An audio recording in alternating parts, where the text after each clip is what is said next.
So it's my privilege and honor to invite Dr. K.K. Srivastava sir, eminent food scientist from ICAR CRSH Lucknow, so whose vast field experience and scientific contribution will greatly enrich today's deliberation. Sir, you are requested to kindly take the session. Thank you.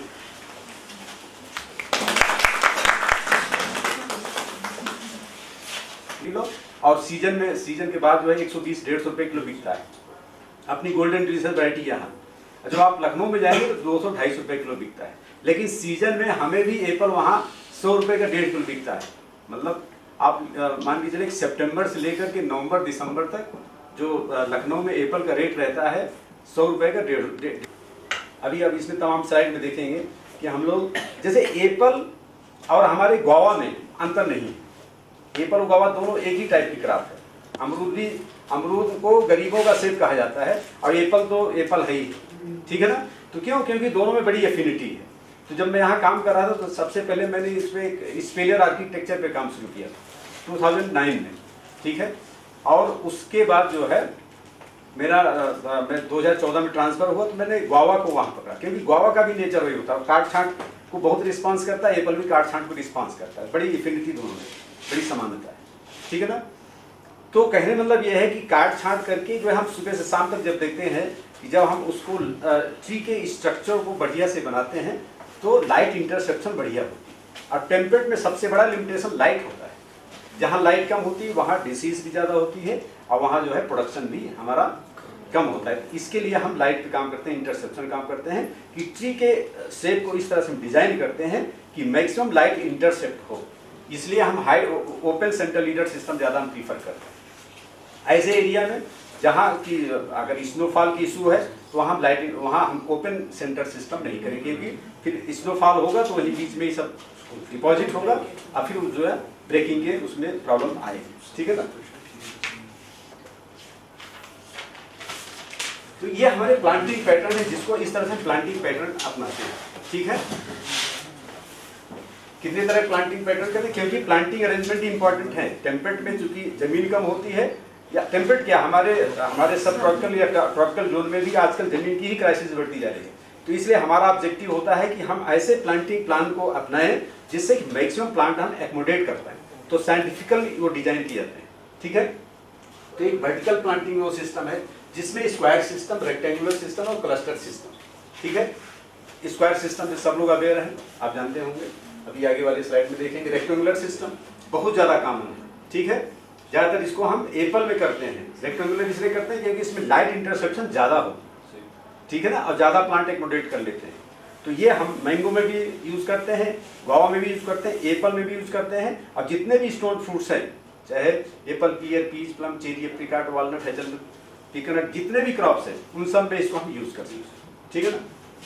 तीसरा alternate रो planting, जहाँ हमें थोड़ा light की issue होती है, ठीक है, वहाँ हम अल्टरनेट रो प्लांटिंग सिस्टम हम जाते हैं। जैसे ट्रायंगुलर सिस्टम है, क्विनक्विनेक्स सिस्टम, हेक्सागोनल सिस्टम है, कंटूर सिस्टम। अब हेक्सागोनल वहाँ अपनाएंगे, ये फॉरेस्ट्री में ज़्यादा इसका इस्तेमाल है, ठीक है ना। ये देखिए, इसको फ्री स्टाइल सिस्टम कहते हैं, या इसको कहते हैं स्क्वायर सिस्टम ऑफ प्लांटिंग कहते हैं। इसमें ये जो ये डिस्टेंस होता है सब में बराबर होता है, ठीक है।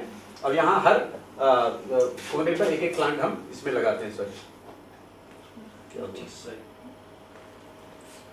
तो इस तरह से ये this is most common planting system. सबसे ज़्यादा इसी को हम लोग अपनाते हैं। इसमें ज़्यादा मेहनत नहीं करने की आवश्यकता पड़ती है, ठीक है ना।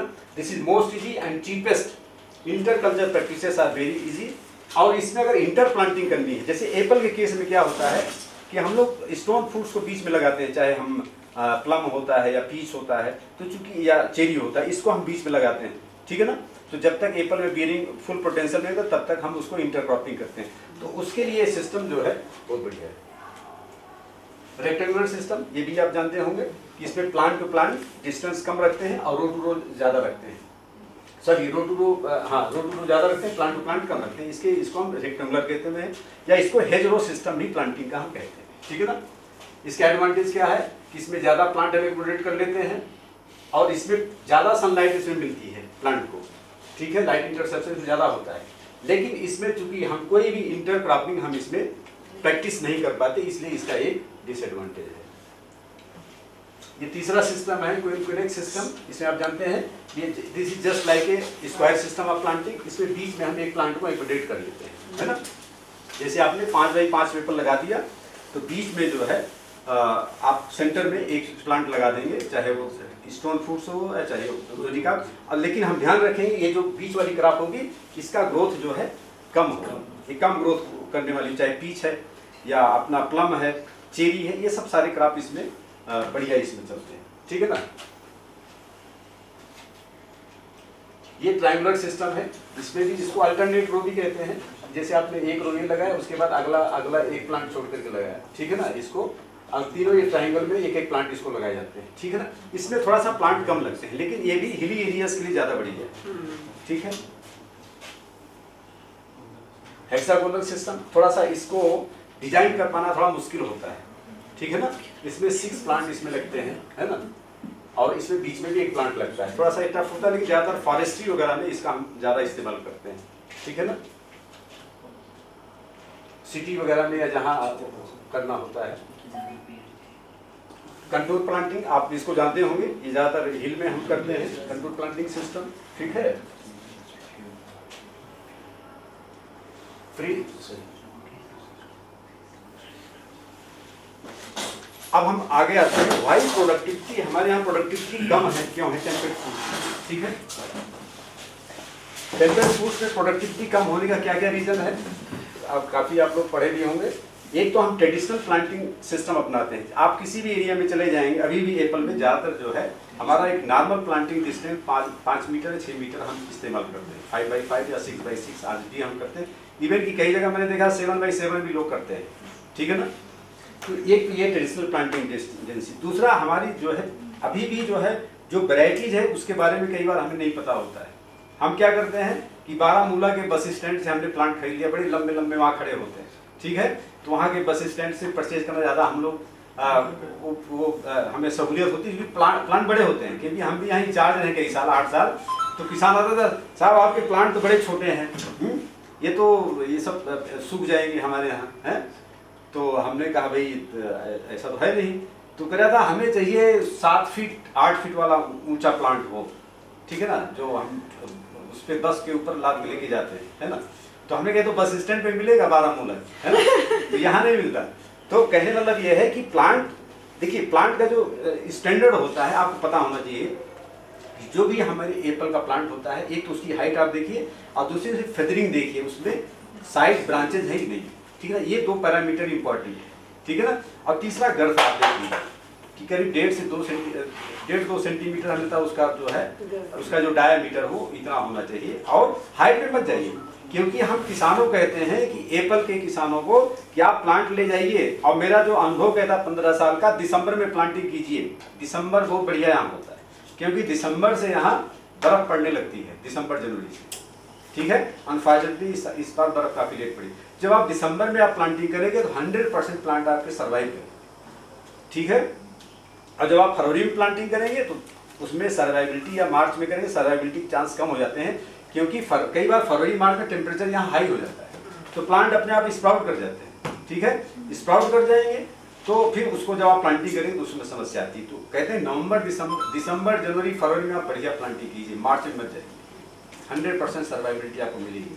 अब प्लांट आप देखिए छोटा हो, आपने प्लांट लगा दिया तो इसके देखिए प्लांटिंग का कुछ सिस्टम आप मान के रखिए। प्लांटिंग जैसे हम लोग किसानों को यही करते हैं, जैसे वहाँ अपने यहाँ कहते हैं कि जब आपको प्लांटिंग करनी जुलाई में, तो जुलाई में प्लांटिंग के लिए आपको गड्ढा कब खोदना है? हम लोग वहाँ गड्ढा के लिए कहते हैं कि आप मई में खोदिए। मई में चूंकि बड़ी बहुत गर्मी पड़ती है, हमारे 40-45 डिग्री टेम्परेचर होता है, ठीक है। यहाँ भी जब भी आपको गड्ढा खोदना तो ऐसी समय आप गड्ढा खोदे जिस समय गर्मी अच्छी खासी रहे, है। अब आप गड्ढा खोद करके आपको क्या करना है, ऊपर वाली 1.5 फीट की मिट्टी अलग रखिए, नीचे वाली 1.5 फीट मिट्टी अलग रखिए।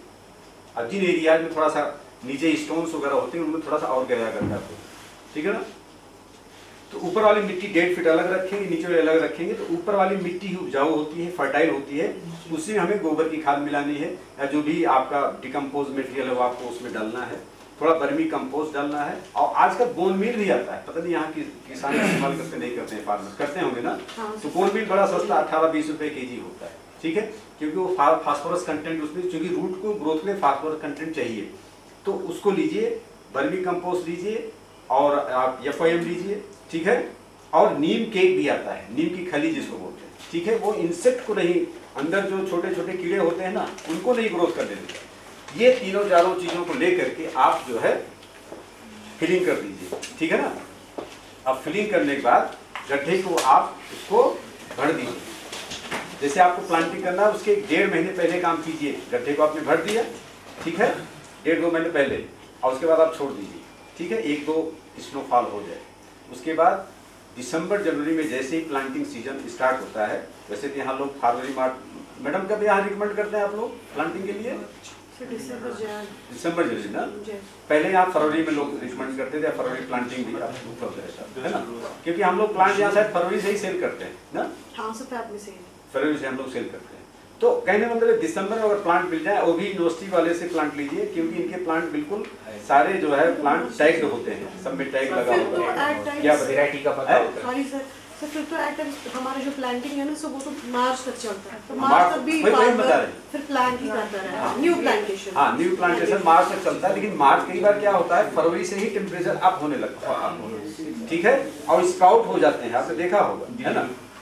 तो उस समय क्या आपके प्लांट के चलने के चांस कम हो जाते हैं, या थोड़ा सर्वाइविलिटी प्रॉब्लम आती है। तो अगर दिसंबर जब लगाएंगे, दिसंबर के महीने में भी, नवंबर के महीने में हम अक्सर लेके जाते लगा लेते हैं अपनी। हाँ, तो नवंबर दिसंबर आप लगाएंगे तो उसमें सर्वाइविलिटी चांस 100% होते हैं, उसमें स्प्राउट्स उस समय नहीं होते, ठीक है ना। तो हम उस समय जाकर जैसे भी पहली बर्फबारी हो उसके बाद प्लांटेशन, और सेम हम लोग वहाँ भी कहते हैं ट्रॉपिकल रीजन, सब ट्रॉपिकल में भी जैसे पहला रेनफॉल होता है, वहाँ मानसून पहले स्टार्ट होता है, उसके बाद ही हम लोग वहाँ प्लांटेशन शुरू कर देते हैं, चाहे मैंगो चाहे गुआवा, ठीक है ना। तो रिजल्ट क्या होता है कि 100% प्लांट सर्वाइव कर जाते हैं।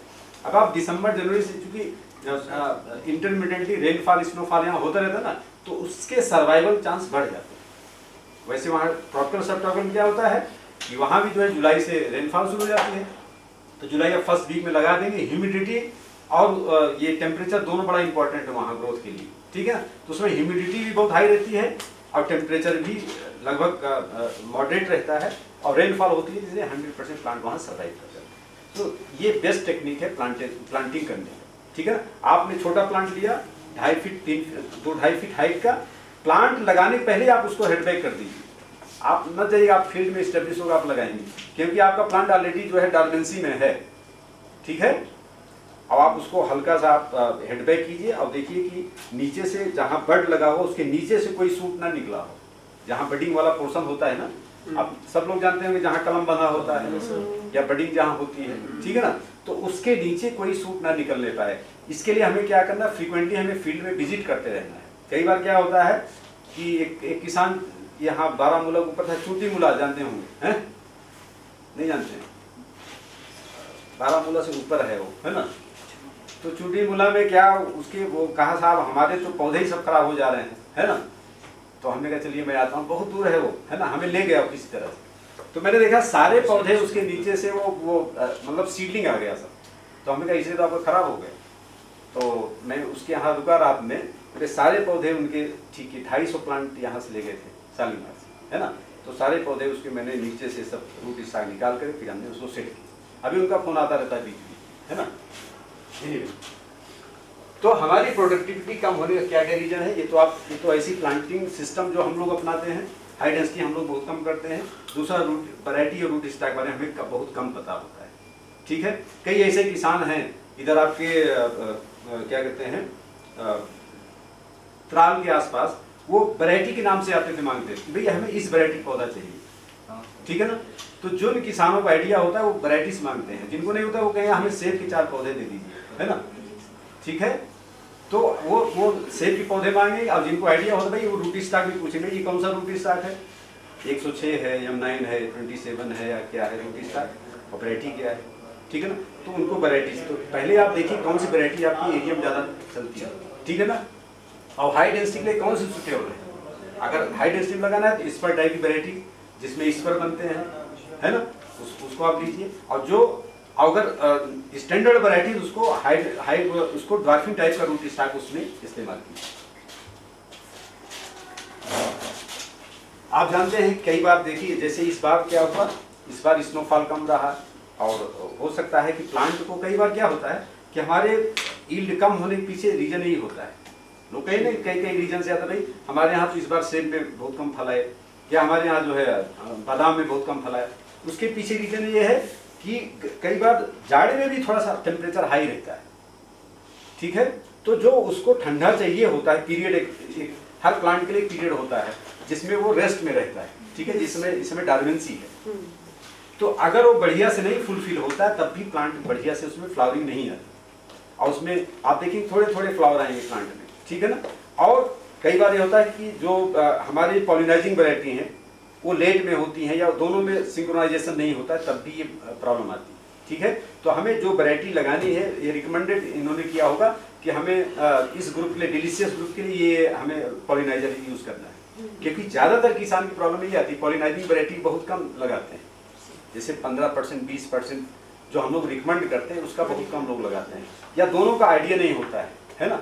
तो जो किसानों का आइडिया होता है क्या करता है कि वो जैसे उसने लगाया कि मान लीजिए डिलीशियस ग्रुप का कोई वैरायटी लगाया तो उसके साथ साथ वो उसके साथ पॉलिनाइजिंग वैरायटी साथ साथ लगाते रहते हैं, ठीक है ना। जैसे रेड डिलीशियस है, रेड गोल्ड है सॉरी गोल्डन डिलीशियस है, तो इन सब को लगाता रहता है। गोल्ड स्पर है, गोल्ड स्पर बहुत बढ़िया स्पर टाइप वैरायटीज के लिए पॉलिनाइजिंग वैरायटी काम करती है, ठीक है ना। तो कई बार जब हाई टेम्परेचर होगा तो लेट उसमें पत्तियां भी लेट आएंगी, डिलेड फॉलिएशन होगा, ठीक है ना। और इस तरह से जब उसमें बढ़िया टेम्परेचर उसको नहीं मिलेगा तो जो फ्लावर आएंगे वो क्लस्टर में रह जाएंगे, कई बार फ्लावर ओपन नहीं होंगे और उसके बाद वो ड्रॉप कर जाते हैं, ठीक है ना। ये कुछ ऐसे रीजन होते हैं। और जब हाई टेम्परेचर होगा तो कई बार आप जानते हैं कि हाई टेम्परेचर रात में हाई टेम्परेचर लगातार बना रहे तो आपके फ्रूट में कलर नहीं डेवलप होंगे, ठीक है ना। तो डिस्टिंक्ट कलर के लिए रात में टेम्परेचर कम होना जरूरी है, ठीक है ना। कई बार क्या होता है कि उसमें रेस्पिरेशन चलता रहता है साइंटिफिकली, तो फ्रूट भी जो है धीरे धीरे वो छोटा ही रह जाता है, वो ग्रोथ भी नहीं करता। वो कई बार किसान कहते हैं कि साहब हमारे एरिया में क्या हो रहा है कि उसमें ग्रोथ नहीं हो, मतलब उसमें कलर नहीं डेवलप हो रहा है। सर ये जो गोल्डन डिलीशियस होते हैं ना जी, इसका जो अंदर का जो लिक्विड होता है ना कभी कभी ये सूख जाता है, तो उस समय आपको पानी में मॉइस्चर मेंटेन रखना है, ठीक है ना। कई बार इसमें श्रिंकिंग बड़ी तेजी से होती है। ये मतलब ये हमारी जो पावर की वायर होती है ना जो ट्रांसफार्मर की, ये मतलब उससे मतलब होता है वो हमें देखता है उससे कुछ होता है, पावर से क्या हो उससे भी होता हो सकता है। वो वाली होती है ना बड़ी वाली जो हाई टेंशन, अच्छा, high tension high tension wire क्या इफेक्ट करेंगे? ऐसा नहीं होता। ये तो आप जो है देखिए गोल्डन आप किसी चीज का पता है हाई टेंशन वायर ब्रेन में, तो ब्रेन तो थोड़ा सा हिली है ना पूरी है, तो वहाँ तो फ्लैट जमीन तो कम है, तो थोड़ा सा आप उस समय मेंटेन रखिए। थोड़ा सा क्या कीजिए कि जो आपके घर का वो कूड़ा निकलता है, घास वास निकलता है ना, वो पेड़ के आसपास मल्च कर दीजिए, ठीक है। आप 6 इंच मोटी मल्च बिछाइए और हल्का सा बीच में आप मल्च अगर बिछा देंगे ना, जितना भी कूड़ा कपड़ा हो आप पेड़ के आसपास सब जमा कर दीजिए, मल्चिंग कर दीजिए। और उसके बाद बीच में अगर मतलब महीने में एक बार भी हल्का सा पानी डाल देंगे ना तो मॉइस्चर बना रहेगा, क्योंकि थोड़ा सा इसमें प्रॉब्लम है भी, इसमें जल्दी श्रिंकेज होती है। गोल्डन डिलीशियस में ये जल्दी श्रिंक करता है दूसरी वैरायटी के, क्योंकि इसका वाटर लॉस बड़ी तेजी से होता है ना। तो क्या PLW जिसको बोलते हैं फिजियोलॉजिकल लॉस इन वेट है ना, तो बड़ा तेजी से होता है इसमें। तो इसको हमें क्या करना है, एक तो रेगुलर थोड़ा सा पानी उसको मेंटेन रखें। कई बार पहाड़ी एरिया में जहाँ स्लोपी होता है वहाँ हम पानी नहीं लगाते, अगर मॉइस्चर थोड़ा सा मेंटेन रखेंगे उस समय मॉइस्चर भी पानी भी उससे कम हो जाता है, तो ये प्रॉब्लम नहीं आएगी, श्रिंकिंग जल्दी नहीं होगी और अंदर सूखेगा नहीं, ठीक है। गोल्डन डिलीशियस की प्रॉब्लम है, ठीक है। फ्लावर ड्रॉप ज़्यादा प्रॉब्लम है, ये पॉलिनेशन की ज़्यादा बहुत समस्या होती है, ठीक है ना। तो अगर सही से आप रेशियो नहीं रखेंगे, आप देखिए आलमंड और चेरी देख लीजिए, ये दोनों बड़े टिपिकल क्रॉप हैं। जब भी आप डायरेक्ट वैरायटी है आलमंड, जिसको आप किसी के साथ लगा दीजिए बढ़िया फ्लावर करेगा, दूसरे को भी पॉलिनेट करेगा, ठीक है ना। तो 3-4 वैरायटी का आपको कॉम्बिनेशन देखना है, मर्सीड है, ड्रेक है, IXL है, ये 3-4 किस्में ऐसी हैं ना, इनको आप किसी के साथ लगाइए। जैसे आलमंड वाले जो इधर बड़गांव वाले किसान हैं, किसी के साथ लगाइए, बहुत बढ़िया पॉलिनेशन करता है, बहुत बढ़िया फ्रूटिंग आती है। उस तरह से एप्पल की भी जो वैरायटीज है, आप लेने के पहले जहाँ से भी ले रहे हैं, एक तो बसड्डे वाला थोड़ा सा कम रखिए, बसड्डे से मत लीजिए। अगर उसको देखिए रेड डिलीशियस तो कोई इशू नहीं है, वो कहीं से भी आप मिल जाता है, ठीक है, लेकिन उसके साथ पॉलिनाइजर जरूर रखिए। अब पॉलिनाइजर क्या है, रेड गोल्ड बहुत बढ़िया पॉलिनाइजिंग का काम करता है इसके लिए, रेड गोल्ड के लिए। रेड गोल्ड है आपका, गोल्डन डिलीशियस है। गोल्डन डिलीशियस में कई बार क्या है ना, थोड़ी सी फ्लावरिंग और इससे सबसे बढ़िया पॉलिनाइजर तो क्या है, आपके आसपास जो है अगर ऐसे लैंड है, बेस्ट लैंड है, तो आप क्या कीजिए, ये आप लोग मल्टीप्लाई करते नहीं करते हैं, क्रैब्स के बहुत बढ़िया ये ट्रेजर है, या इनके पास 3-4-5 प्लांट है जो है, वो रसिया से आए भी बहुत पहले का है ना। वो पता नहीं शायद मेंटेन किया होगा आप लोगों ने। हाँ सर, हमें मेंटेन कर दिया। हाँ सर, बहुत बकाटा भी, फ्लोरिबंडा भी। हाँ बहुत बढ़िया। तो ये सब इतने एबंडेंट में फ्लावर आते हैं और दिन तक, काफी दिन तक रहता है। जो हमारी पॉलिनाइजिंग वैरायटी है, इसमें पॉलिनेशन का एक पीरियड होता है, कम होता है, लेकिन ये जो मेलस फ्लोरिबंडा वगैरह है या मेलस बकाटा है, इनमें बहुत लंबा समय रहता है, बहुत फ्लावर आता है, बहुत ड्यूरेशन में रहता है और इतना एबंडेंट फ्लावर आता है कि पूरे एरिया को पॉलिनेट कर दे, ठीक है ना। तो उसको आप लगा सकते हैं, ऐसे बेस्टेड एरिया में आपने लगा दिया, बढ़िया मेंटेन करता है, ठीक है ना। क्लाइमेट चेंज का इम्पैक्ट तो आपको पता ही है, आप देख रहे हो कि जो है यहाँ नवंबर से स्नोफॉल होता था, नवंबर दिसंबर से इतनी स्नोफॉल होती थी। कई बार जो है 2006 में इतनी रेनफॉल हुई कि लोग 5 दिन वहाँ बैठे रहे टनल के बाहर, है ना, बनिहाल में। तो इतना स्नोफॉल होता था। अब पता नहीं, अब तो स्नोफॉल का पैटर्न भी काफी चेंज हो गया, ठीक है। तो जिस समय स्नोफॉल होना चाहिए उस समय, अब स्प्रिंग में मान लीजिए पड़ गया, इस पे कई बार क्या होता है, गर्मी, जाड़े में गर्मी पड़ गई, अब वैसे जो है एप्पल में फ्लावरिंग शुरू हो गई, टेम्परेट फ्रूट्स में, बाकी स्टोन फ्रूट्स में फ्लावरिंग शुरू हो गई, और उसी समय क्या एक टेम्परेचर लो हो जाता है या स्नोफॉल हो जाता है, तो क्या हो, जो भी फ्लावर आए वो सब डैमेज हो जाता है, ठीक है ना। तो ये जो असामयिक है स्नोफॉल, रेनफॉल का, ये पैटर्न डैमेज करता है हमारे फ्रूटिंग को, है ना। अब हमें क्या है कि हमें प्रोडक्टिविटी कैसे बढ़ाएं, उत्पादन हम कैसे बढ़ाएं, ठीक है ना। चाहे टेम्परेट में हो, चाहे ट्रॉपिकल हो, चाहे सब ट्रॉपिकल हो, लगभग पैटर्न एक ही जैसा है, ठीक है ना। तो हम कैसे कर सकते हैं, एक तो हम हाई डेंसिटी प्लांटिंग करें, ज्यादा हम प्लांट लगाएं पेनिट्री एरिया में। दूसरा जो है देखिए, अब आप देखेंगे अगर हाई डेंसिटी प्लांटिंग और नॉर्मल प्लांटिंग में तो ये अंतर होता है। इसमें प्लांटिंग सिस्टम, इसमें कम प्लांट होते हैं, इसमें ज्यादा प्लांट होते हैं, ठीक है। ये जो हाई डेंसिटी वाले प्लांट होते हैं, ये जल्दी से फ्लावरिंग में आते हैं, ठीक है। और आप देखिए इनका जो कैनापी डेप्थ हो, कैनापी डेप्थ मतलब समझ लेना, जो पेड़ की चौड़ाई जिसको बोलते हैं, जो कैनापी एरिया वो 1.5 मीटर से ज्यादा नहीं होना चाहिए। सबसे हाई डेंसिटी प्लांटिंग में सबसे परफेक्ट जो डेप्थ होती है या कैनापी विड्थ होती है, जिसको हम लोग बोलते हैं, कैनापी डायमीटर जो होती है 1 से 1.5 मीटर होता है। अगर 1 से 1.5 मीटर का है, 1 to 1.5 मीटर है, तो that is one of the best canopy. और बहुत जल्दी वो जो है वो अपना canopy area index, canopy area cover करेगा और जबरदस्त उसमें फ्रूटिंग आएगी और लाइट इंटरसेप्शन उतना बढ़िया होगा। तो जितनी छोटी कैनापी उतनी ज्यादा लाइट इंटरसेप्शन, उतनी ज्यादा उसमें लाइट उसके अंदर जाएगी, ठीक है ना। अब आप देख लीजिए कि अगर एप्पल को हम, जोनाथन वैरायटी तो शायद अब यहाँ नहीं रह गई, जोनाथन पीले कलर की इतना बड़ा फ्रूट होता है, ठीक है ना, उसमें बहुत कम स्केप लगता है। जोनाथन बहुत पुरानी वैरायटी है, ठीक है। और आप कई बार उससे कंफ्यूज कर जाएंगे गोल्डन लिली से, और चमूरा जैसी वैरायटी होती है ना, पता नहीं करते हैं, हाँ करते हैं ना, वो भी गोल्डन लिली से थोड़ा सा वो फ्लैट होता है, थोड़ा फ्लैट होता है। ये जो गोल्डन लिली थोड़ी सी वो होती है ना, उससे थोड़ा लंबा होता है, हाँ लंबा होता है, ये फ्लैट होती है। और ये चमूरा जो है खाने में इसका टेस्ट ज्यादा अच्छा है, ये जल्दी श्रिंक नहीं करती, गोल्डन डिलीशियस में हो। लेकिन जोनाथन भी उसी टक्कर की वैरायटी थी बहुत पहले, ठीक है ना, इसको कल्टीवेट बहुत करते थे यहाँ कश्मीर में। अब हमने तो इसलिए तो नहीं करते हैं यहाँ, तो वो रिपोजिटरी खत्म करी, वो सब खत्म हो गई, जर्म प्लाजा, लेकिन हमें मेंटेन करना चाहिए। हाँ सर, वो उसका जर्म प्लाजा मेंटेन किया है ना, बट वो स्पेसिफिक से यहाँ पे हाई डेंसिटी प्लांटिंग और चेरी पे। अच्छा इधर रखा है।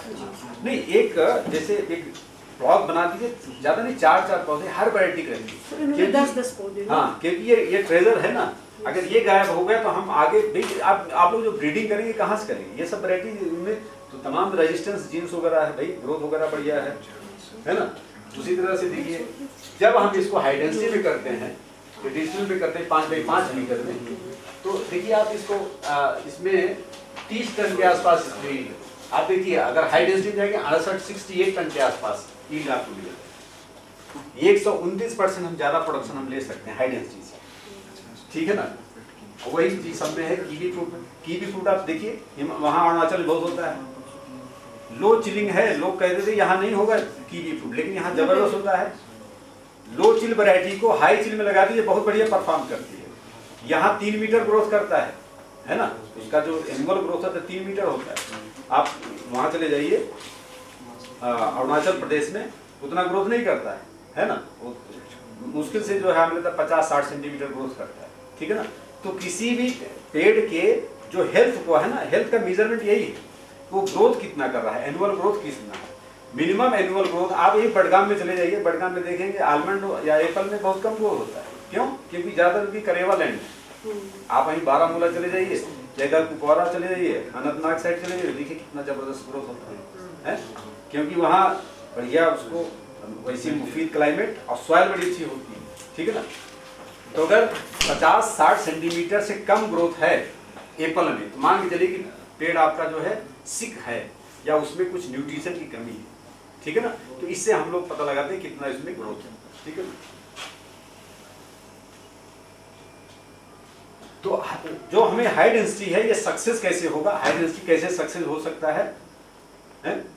सघन बागवानी, ये यही नहीं हमारे यहाँ भी कई बार किसान क्या है, सघन बागवानी लगा दिया, हाई डेंसिटी लगा दिया, लेकिन वो जो है 4 साल बाद जो है वो बिल्कुल इंटरमिंगलिंग और ओवर शेडिंग कैनापी है सब खराब हो जाती है। तो 4 साल बाद वो फोन करता, साहब हमारे में तो फल नहीं आ रहा है। तो उसके पीछे रीजन ये है कि उसको भी रेगुलर प्रूनिंग करनी है, रेगुलर प्रूनिंग करनी है, एक डेफिनेट ट्रेनिंग में जाना है। तो ट्रेनिंग प्रूनिंग करेंगे, और उससे पहले आपका सिलेक्शन बहुत इंपॉर्टेंट है। आपका रूट स्टॉक ड्वार्फिंग नेचर का हो, वैरायटी ड्वार्फिंग नेचर का हो, ठीक है ना, और आपको आइडिया हो कि हमें कितने डिस्टेंस पे लगाना है, ठीक है। और तीसरा जो है आपको रेगुलर प्रूनिंग करनी है और उसको ट्रेनिंग देनी है, और ये चारों चीज करेंगे तो आपकी हाई डेंसिटी प्लांटिंग सिस्टम बहुत ज्यादा सक्सेसफुल होगी, ठीक है ना। तो आपको ये करना है कि एक तो क्या है कि ड्वार्फिंग रूट स्टॉक को आरपीएम यूज ऑफ लाइट और ट्रेनिंग सिस्टम जो आप करें तो उसमें जो है मैक्सिमम लाइट इंटरसेप्शन हो, है ना। जब तक लाइट अंदर नहीं जाएगी नहीं, तब जब उसी पेड़ में ज्यादा बीमारियां होती हैं जिसमें लाइट बहुत कम अंदर जाती है, ठीक है ना। और ब्रांच के एंगल को हम मैनिपुलेट कर सकते हैं। 60 डिग्री ब्रांच एंगल बहुत बढ़िया होता है, ठीक है। 90 डिग्री उतना बढ़िया नहीं होता है टेम्परेचर में, 60 डिग्री बहुत बढ़िया परफॉर्म करता है, ठीक है ना। तो जो 60 डिग्री में होगा उसमें ग्रोथ भी अच्छा आएगा, उसमें फ्लावरिंग भी अच्छी आएगी, ठीक है ना। और अगर ऐसे ट्री जिसमें ज्यादा ग्रोथ आ रही है उसको हम ग्रोथ रिटार्डेंट भी इस्तेमाल करें, हालांकि इसकी आवश्यकता नहीं पड़ती है, ये तो ज्यादातर वैसी जगह लोग करते हैं, ठीक है ना। प्रूनिंग हमें रेगुलर करना है, क्रॉप लोड मैनेजमेंट करना है कि एक सेब अगर है, मतलब एक सेब के लिए कम से कम 35 से 40 लीफ होनी चाहिए, मतलब 40 अगर पत्ती है और 40 पत्ती को आप बिछा दीजिए तो 278 स्क्वायर सेंटीमीटर का एरिया वो जो है होगा। मतलब एक फ्रूट के कंप्लीट डेवलपमेंट के लिए और कलर डेवलपमेंट के लिए 278 स्क्वायर सेंटीमीटर जो है ये एरिया ऑलमोस्ट होता है। तो अलग अलग वैरायटी, कुछ ऐसे लीफ होते हैं जिसके बड़े होते हैं, कुछ में छोटे। आजकल जितने भी इस पर टाइप की वैरायटी इसके लीफ थोड़े छोटे होते हैं, ठीक है ना। तो आपको देखना है कि उसी हिसाब से आपका लीफ का फ्रूट रेशियो मेंटेन करना है। सोपिया में देख लीजिए बहुत वहां आचर थे इसके अंबरी के, तो अंबरी के आचर बहुत थे, लेकिन प्रॉब्लम क्या है वो लोग मेंटेन नहीं करते, है ना। एक तो ज्यादातर एब्सेंटी किसान है वहाँ। हाई डेंसिटी में जी सर जो लीफ फ्रूट रेशियो मेंटेन करते हैं ना, हाँ, so usually हम we keep this 35 to 40 in case of हाँ low density. 35 to 40 low density plant. हाँ, तो 35 to 40 लीफ रखते हैं। और जब 35-40 लीफ को हम ऐसे बिछा देंगे और पूरा एरिया ना देंगे तो 278 स्क्वायर सेंटीमीटर के आसपास आएगा। थोड़ा सा क्या हाई डेंसिटी में तो इससे कम ही होता है जी, हाई डेंसिटी प्लांटेशन। हाँ, हाई डेंसिटी प्लांटेशन में कम होता है क्योंकि उसकी लीफ थोड़ी सी छोटी होती है। So branch भी छोटे जो बिगरस नेचर की वैरायटीज होती थी ना उसको हाई डेंसिटी हम लोग नहीं रिकमेंड करते थे, इसलिए इस पर टाइप की वैरायटीज वो करते हैं, है ना। तो पहले वाली तो लीफ भी बड़ी होती थी, ठीक है ना। इरिगेशन एंड फर्टिगेशन ये बहुत इंपॉर्टेंट है, आपको इरिगेशन रेगुलर देना है और इरिगेशन में फर्टिगेशन करना है। जिन्होंने भी ये ड्रिप इरिगेशन करते हैं ना, ड्रिप इरिगेशन समझते हैं ना, है सबसे बढ़िया है क्योंकि आपका वाटर इससे कम से कम 50 से 60% बचता है ना। आपकी मेहनत बचती है। अब आपने उसी में उसका टैंक होता है फर्टिलाइजर टैंक, उसमें आपने डाल दिया और सारे प्लांट को फर्टिलाइजर मिलेगी। आपको एक एक प्लांट के पास जाकर के उसको स्प्रे करने की जरूरत नहीं, ठीक है। हाई डेंसिटी प्लांटिंग सिस्टम, जैसे हमने कहा कि इसकी कैनापी ऐसी हो कि जो कम से कम 70% लाइट इंटरसेप्ट करे। अगर लाइट अंदर कम जा रही है, इसका मतलब कि जो है उसमें ग्रोथ कम होगा, उसमें फल कम आएगा या क्वालिटी कम अच्छी होगी, ठीक है ना। जैसे हमने कहा नैरो कैनापी होनी चाहिए, 1.5 मीटर ज्यादा कैनापी डेप्थ ना हो, ठीक है। अगर 1.5 मीटर कैनापी डेप्थ है तो कैनापी सबसे बढ़िया होगी, ठीक है ना। उसमें लाइट इंटरसेप्शन अच्छा होगा और जो भी आप स्प्रे करेंगे तो सारे लीफ में आराम से पहुंच जाएगा। कई बार क्या है, जब हमारे पेड़ बहुत बड़े होते हैं तो उसको हम जब स्प्रे करते हैं तो वहाँ स्प्रे मटेरियल नहीं पहुंच पाता है। रिजल्ट क्या होता है, वो जो डिसीज है, जो बीमारी है, जो इंसेक्ट है, वो वहीं ग्रोथ करता रहता है, ठीक है ना।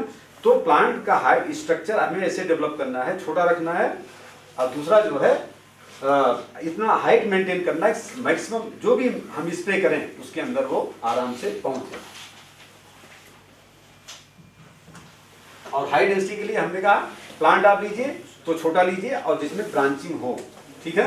अब ब्रांचिंग हमें कहाँ प्रमोट की, जहाँ ग्राफ्टिंग है उससे मतलब प्लांट की हाइट जो है करीब 60 सेंटीमीटर या 45 से 60 सेंटीमीटर पे ही हम लोग हेडबैक करते हैं।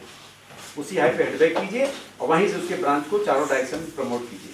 अगर आपका नैरो ब्रांच है तो नैरो ब्रांच है उसको थोड़ा सा वाइड करने के लिए क्या किया, एक तो हल्का प्रूनिंग कीजिए और दूसरा उनके बीच में कुछ लकड़ी जैसा कुछ फंसा दी जिससे थोड़ा सा वो उसका एंगल जो थोड़ा सा वाइड हो जाए। वाइड एंगल होगा तो ग्रोथ भी ठीक रहेगा, कंट्रोल में रहेगा और उसमें फ्लावरिंग फ्रूटिंग भी जल्दी आएगी, ठीक है ना।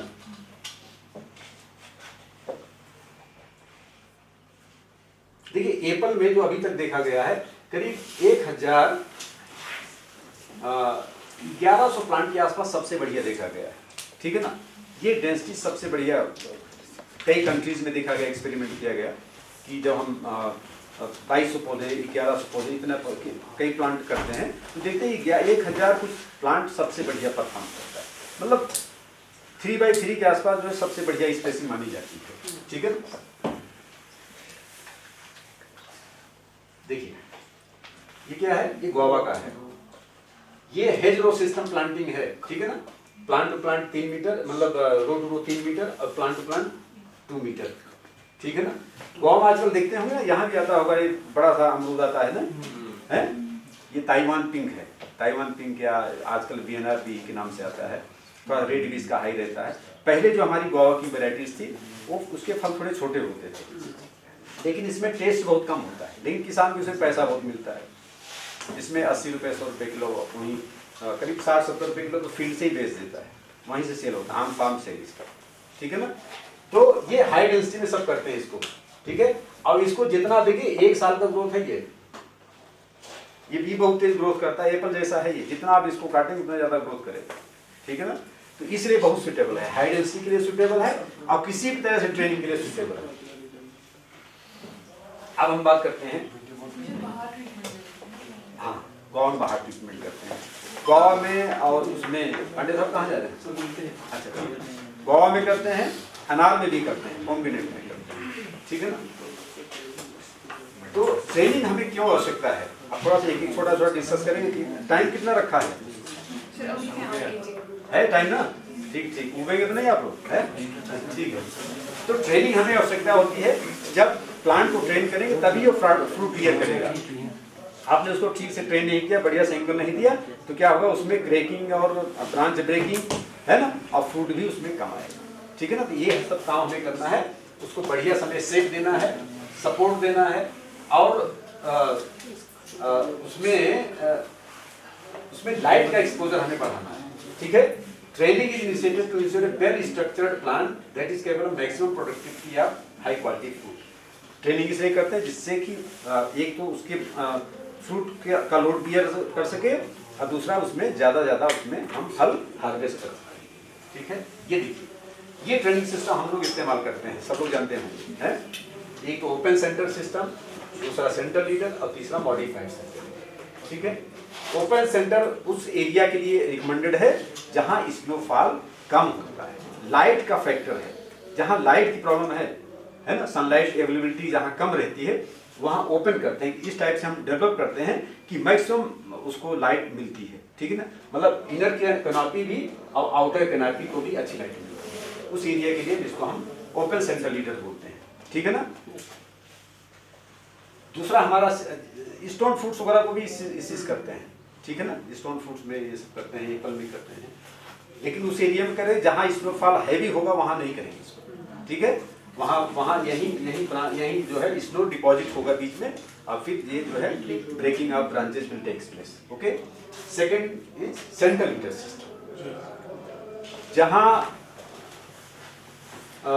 इस टाइप के वहाँ अपनाते हैं जहाँ स्नोफॉल बहुत होती है, वहाँ के लिए ज़्यादा सुटेबल सिस्टम है ये सेंट्रल हीटर सिस्टम, ठीक है ना। और नेक्स्ट वन इज मॉडिफाइड, ये इनके बीच का मॉडिफाइड सेंट्रल हीटर सिस्टम, ठीक है ना। तो नॉर्मली हम लोग यहाँ एप्पल के केस में और स्टोन फ्रूट के केस में हम मॉडिफाइड सेंट्रल हीटर सिस्टम को इस्तेमाल करते हैं, यूज करते हैं, ठीक है ना।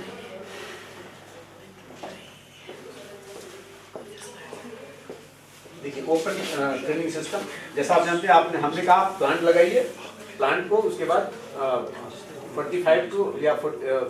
45 to 60 सेंटीमीटर इसको हेड बैक कर देना है, और इस टाइप से 4 ब्रांच इसमें हमें ग्रोथ करना है। ये देखिए ये गुआवा का प्लांट है ना, इस टाइप से हम लोग करते हैं, है ना। प्लांट को बीच में ओपन करते हैं और एक बिट लुक लाएंगे बाउल, ठीक है ना, इसका शेप ऐसे आएगा, ठीक है। तो मैक्सिमम सनशाइन, इसको मैनेजमेंट करना इजी है, और इसमें फ्रूट की क्वालिटी अच्छी होती है। ये इस ट्रेनिंग सिस्टम में ये सब फायदे हैं, ठीक है ना। और इसमें सबसे बड़ी प्रॉब्लम क्या है, स्ट्रक्चरल वीकनेस, इसमें वीकनिंग होती है, कई बार प्लांट ब्रेकिंग होती है हाई स्नोफॉल की वजह से, इसलिए कई जगह इसको हम वहाँ नहीं करते जहाँ ज़्यादा स्नोफॉल की चांसेस होते हैं, ठीक है ना। This is central heater system. Central heater system कई एरिया में किसान इसको यूज करते हैं, सेंट्रल हीटर सिस्टम जहाँ हैवी स्नोफॉल है वहाँ हम इसको इस्तेमाल करते हैं, ठीक है ना, वहाँ ऐसी कोई प्रॉब्लम नहीं है, ठीक है।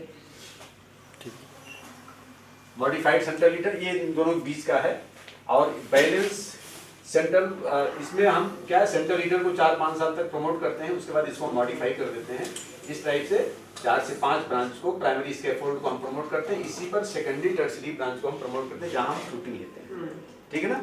लेकिन हमें क्या करना है, ज़्यादातर हम टेम्परेट जोन में जो ऊपर वाले ब्रांच हैं उनको हम थोड़ा सा छोटे करते जाना है, नीचे वाले थोड़े से वाइड रखेंगे, तो जब ऊपर सनलाइट आए तो पूरा जो है प्लांट को मिले, ठीक है ना। ये देखिए एक और फ्रूट है, इसको आप लोग जानते हैं ड्रैगन फ्रूट, वेरी गुड। अभी बड़ी तेजी से ये यहाँ भी है क्या? जी है।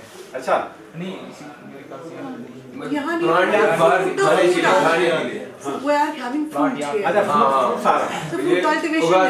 फ्रूट कल्टीवेशन जम्मू में उगाते हैं। हाँ जम्मू में, इसको ड्रैगन फ्रूट बोलते हैं। ये लखनऊ का ही एक फार्मर है, तो उसने कहा सर मैं उसके पास पहले वो था मैंगो था, उसने सारा मैंगो आचड़ हटाया और उसके बाद उसने कहा मैंने ड्रैगन फ्रूट लगाया।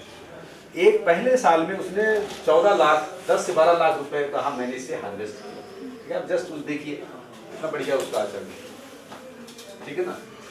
और वो प्लांट भी कहीं बाहर से लाया, तो ड्रैगन फ्रूट बहुत तेज पिक कर रहा है। अब 40-50 रुपीज का ड्रैगन फ्रूट बिकता ही है, तो अगर फिर हम 50 रुपए किलो भी बेचते हैं तब भी हमें जो है इसका हार्वेस्टिंग सीजन इसका आता है जुलाई अगस्त से, है ना। जुलाई अगस्त से नवंबर दिसंबर तक इसका चलता है।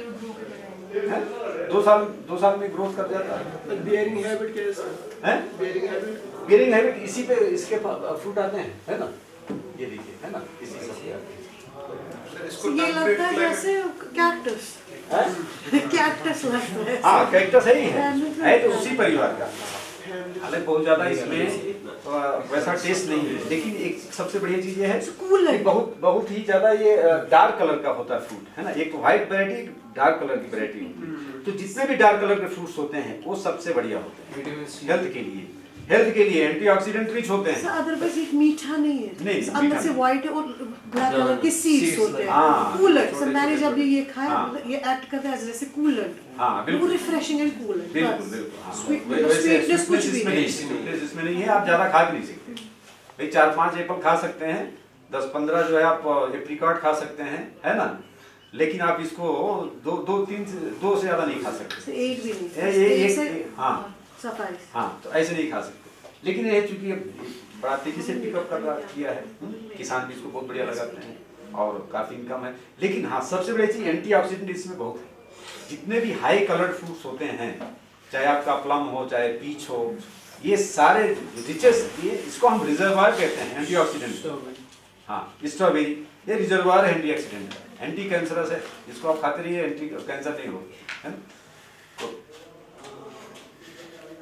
ये देखिए एक कैनापी डेवलप किया हम लोग, इसको पॉमेट सिस्टम बोलते हैं। जैसे पंजा होता है ना, ये पॉमेट सिस्टम होता है। मैंगो में हमने कैनापी डेवलप किया, ठीक है ना। ये हमारी एक वैरायटी हम लोग डेवलप किया था वहाँ, मैंगो की अरुणिका वैरायटी है, ये एक्सपोर्ट के लिए है ना। ये कलर्ड वैरायटी होती ज़्यादातर, और ये खाने में बहुत बढ़िया होती है। इसका फल भी बहुत बड़ा नहीं होता है, लेकिन इसका टेस्ट बेस्ट होता है। तो इसलिए इसको इस सिस्टम में हम लोग करते हैं। इसमें कलर डेवलप होता है और 30 से 35 टन जो है 5-6 साल में इसका प्रोडक्शन होता है। लेकिन इस सिस्टम की मैं बात करूं, इसको पॉमेट सिस्टम बोलते हैं, ठीक है ना। इस सिस्टम पे हम लोग काम कर रहे हैं और ये बढ़िया पिकअप कर रहा है हाई डेंसिटी प्लांटिंग के लिए, है ना। तो हाई डेंसिटी तभी सक्सेस होगी जब तक आप उसमें ट्रेनिंग देंगे। अगर ट्रेनिंग स्ट्रक्चर बढ़िया नहीं कर रहे हैं तो हाई डेंसिटी प्लांटिंग सिस्टम सफल नहीं होगी। कहीं भी आप देखेंगे, कहीं किसी किसान के यहाँ जाएंगे, सबसे ज्यादा फेलियर होने का रीजन ये है कि वो उसको मैनेज नहीं कर पा रहा है, ठीक है ना।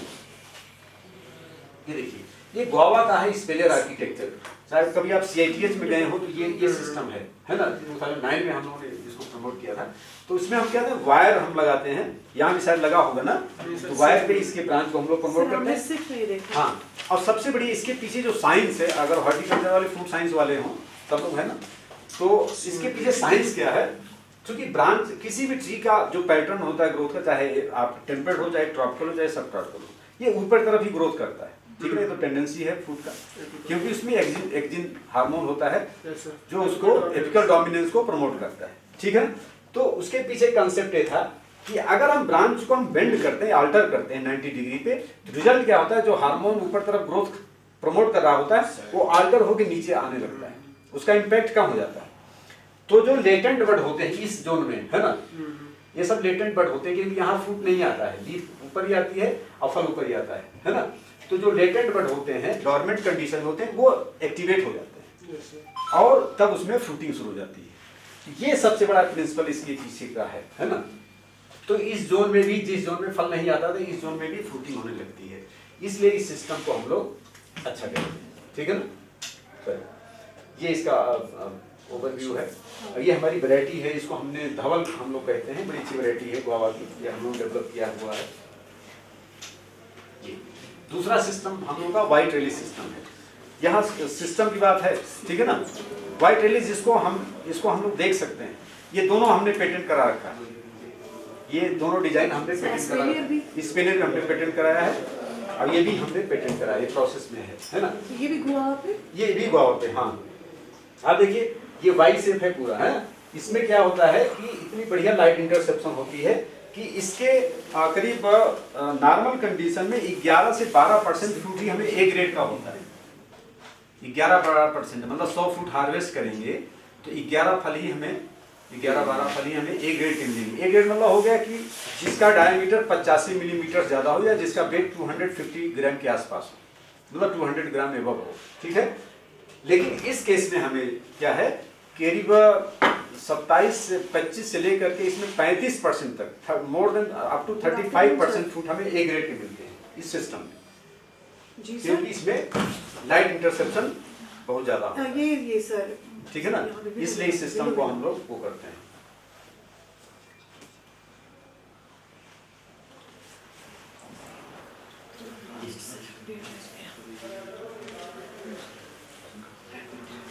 जब हमने लाइट इंटरसेप्शन लेते हैं सुबह से लेके रात तक, हमने देखा, अभी तो इसमें हमने केवल 2 ही फिगर दे रखा है, 9 to 10 और 5 to 6। इस दो बीच में हम देखते हैं कि अगर इनको इसमें देखते हैं, ये नॉर्मल किसान का आचरण है, फार्मर्स का है, ठीक है। और ये हमने डेवलप किया हुआ, इसको वाइट रेलिस बोलते हैं, ठीक है। तो जब हम देखते हैं, एक 2 फोटो ले लीजिएगा, हमें जरूरत पड़ेगी, है ना, प्रेजेंटेशन मेरे साथ है, एक 2 फोटो ले लीजिए, हमें भेज दीजिए।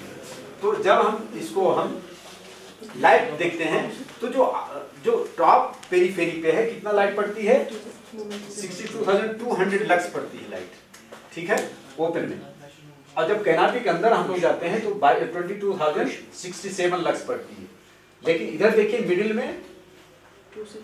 मिडिल में पड़ती है, ये देखिए हाँ 33%, यहाँ 35% है ना। अब आप देखिए नीचे जाएंगे, एकदम नीचे जाएंगे, इसका मतलब लाइट पूरी कैनापी में जाके नीचे तक पहुंचे तो 33% लाइट पहुंच रही है, यहाँ केवल 4.97 पड़े। इसका मतलब ये है कि ज्यादातर लाइट ऊपर ही रह जा रही है, नीचे तक लाइट इंटरसेप्ट नहीं कर रही, पहुंच रही है, ठीक है ना। सिमिलरली जो है इसमें देखिए जब 5 से 6 के बीच में देखते हैं तो केवल ओनली वी रिसीव 13.42% लाइट कैनापी के अंदर, ठीक है। अब यहाँ देख लीजिए मोर देन 24%, लगभग ऑलमोस्ट डबल हमें जो है इसमें लाइट इंटरसेप्शन हो रही है, ठीक है। जब हम नॉर्मल डेंसिटी जाते हैं सिमिलर, देखिए जितनी आप इम्प्रूव कैनापी रखेंगे उतना ज्यादा लाइट इंटरसेप्शन होगा, और जितना भी लाइट इंटरसेप्शन होगा, देखिए राउंड द क्लॉक इसमें लाइट ज्यादा है, शाम का 5 to 6 का है, देखिए 18% लाइट इसके अंदर है, 30% लाइट, यहाँ देखिए 28% लाइट, यहाँ 13% लाइट, ठीक है। तो 5 से 6% लाइट ज्यादा होता है। अगर 70% लाइट इंटरसेप्शन किसी आर्चर्ड में हो रहा है तो that will be one of the best orchard और हाई प्रोडक्टिविटी वाला आर्चर्ड होगा, ठीक है ना। और जिस आर्चर्ड में केवल 30% लाइट है उसमें ईल्ड भी बहुत कम होगी, ठीक है ना। तो light is determining factor for the yield and quality of the food, okay. हाँ, और ये हमारा हाई डेंसिटी प्लांटिंग के साथ साथ नॉर्मल फार्मर का आचरण है, देखिए ये देखिए कहाँ पहुंच गया, ये कहाँ पहुंच रहा है, ठीक है ना। तो लाइट आप देखिए 71% लाइट है? शाम को देखिए इसमें 9.69% लाइट है? और इसमें देखिए 5 पॉइंट के आसपास, ऑलमोस्ट जस्ट डबल लाइट इसके अंदर हमें मिल रही है, ठीक है। देखिए this is the medium density plantation of almond 4x4 centimetre, ठीक है। तो ये हाईली प्रोडक्टिव है, और नॉर्मली देखा गया है कि हमारी जो जितने भी स्टोन फ्रूट नट फ्रूट्स होते हैं उसकी प्रोडक्टिविटी बहुत कम होती है, 1 से 2 टन से ज़्यादा नहीं होती, ठीक है ना। और इसमें करीब 3 से 3.5-4 टन तक हमें प्रोडक्टिविटी से मिलती है। और चूंकि ये high low value high value crop है ये, है ना, तो ज़्यादातर हम आलमंड भी बहुत ज़्यादा इंपोर्ट करते हैं इंडिया में, ठीक है ना। क्यों? क्योंकि कैलिफोर्निया आलमंड और तमाम आलमंड हम करते हैं, ठीक है ना। लेकिन जो क्वालिटी हमें आपके बडगाम या इस एरिया का मिलेगा ये दूसरे वाले आलमंड नहीं दे पाते, ठीक है ना। तो जो ये वैराइटीज हैं, this is 3x3 planting system, ये भी हाई डेंसिटी में है। इसमें भी करीब जो है 2.5 से 3-4 टन तक हम लोग जो है पर हेक्टेयर इसमें यील्ड हम लोग हार्वेस्ट करते हैं। देखिए कैनापी कैसे है, कंट्रोल में कैनापी है। अब आप दूसरे आर्चर्ड देखेंगे तो कितना हाइट तक पहुंच जाते हैं, है ना, करीब 30-35 फीट तक पहुंचने लगते हैं, 25 फीट तक है। ये हमें लगता है कि 8 से 10 साल तक का है, 10 साल का। Yes, this is the espalier architecture in case of apple under high density planting system. High density planting system में बढ़िया, क्योंकि इसमें इसको ये उसी में अच्छा जिसमें इस पर टाइप की वैरायटीज अच्छी, ठीक है ना। ये आपकी कौन सी वैरायटी है? ये इस पर टाइप की है, रेड इस पर है ना, रेड इस पर या ऑर्गेनो इस पर कोई है, सब इस पर टाइप वैरायटीज है। इस टाइप की वैरायटी हाई डेंसिटी के लिए सबसे सुटेबल है, ठीक है। इसको बोलते हैं शायद यहाँ पे महाराजी हैं? नहीं, महाराजी तो फ्लैट होता है, महाराजी तो फ्लैट होता है ना। ये नहीं, ये ओरेगन इस पर नहीं, महाराजी बहुत पुरानी वैरायटी है, ओरेगन इस पर वैरायटी है ये, है ना।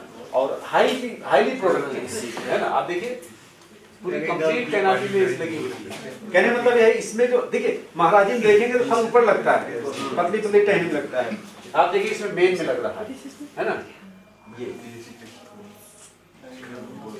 सर थोड़ा फास्ट, हाँ बस वही क्या है।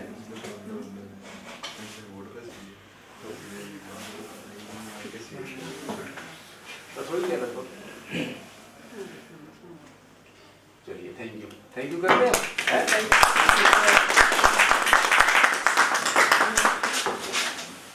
Sir, we are deeply grateful for your generous sharing of expertise. Sir, your contribution has greatly enriched this training program and provided participants with actionable knowledge. So once again, thank you, sir, for your coming and for this informative, commendable, and beautiful presentation. Thank you so much for coming. Sir, you have been a teacher also. So before we conclude this session, sir, I would like to give you this memento. Sir, आप सब लोग आ जाओ, है ना?